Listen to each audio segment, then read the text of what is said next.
Bonjour, bienvenue chez moi. Je vais vous faire découvrir mon appartement qui est un mélange des années 50 et des années 60 également, avec du mobilier chiné, des objets et des petits meubles de créateurs et quelques meubles de ma collection. Quand nous sommes arrivés, nous habitions sur la surface totale de cette pièce, qui est aujourd'hui la pièce à vivre. Et puis, à la naissance de mon fils, on a eu la chance de pouvoir acheter l'appartement du dessus. Et donc, on a jumelé. On a décidé d'abattre toutes les cloisons en bas et en haut de distribuer les chambres.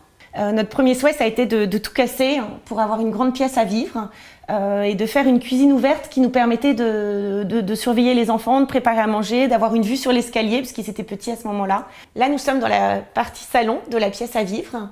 Initialement, il y avait un mur porteur qui séparait la pièce en deux. Donc on a décidé de l'abattre afin de donner plus de perspective et de volume surtout à la pièce. On a fait un petit coin salon, on a essayé d'aménager aussi un coin canapé et télé. L'idée, c'était aussi d'avoir un petit coin bureau, puisque David ou moi, nous travaillons d'ici, et de mélanger en termes de déco et des meubles chinés, comme le bureau, avec des icônes un peu du design, comme la bibliothèque IMS ou la chaise Bertoya ou Tulipe de chez Knoll. Nous sommes dans la salle de bain, qui était initialement l'entrée et la cuisine de l'appartement. Donc là, nous sommes à l'étage. Nous avons donc tout redessiné afin de pouvoir faire cohabiter une baignoire et une douche pour nos 3 enfants.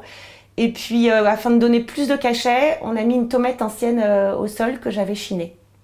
Alors, nous nous trouvons là dans le couloir qui dessert les chambres de l'appartement à l'étage. La chambre de Jules, avec des meubles de notre collection comme le lit pas de def ou le bureau L50. Et puis plusieurs petits coussins et éléments de déco de la boutique. Et puis notre chambre, avec un mélange de meubles chinés et puis une colonne à clapet que j'avais chinée et patinée il y a quelques années. La décoration d'un appartement n'est jamais terminée. Nous, on est toujours à la recherche de nouveaux coups de cœur, de nouveaux créateurs à découvrir. J'espère que la visite de mon appartement vous aura inspiré.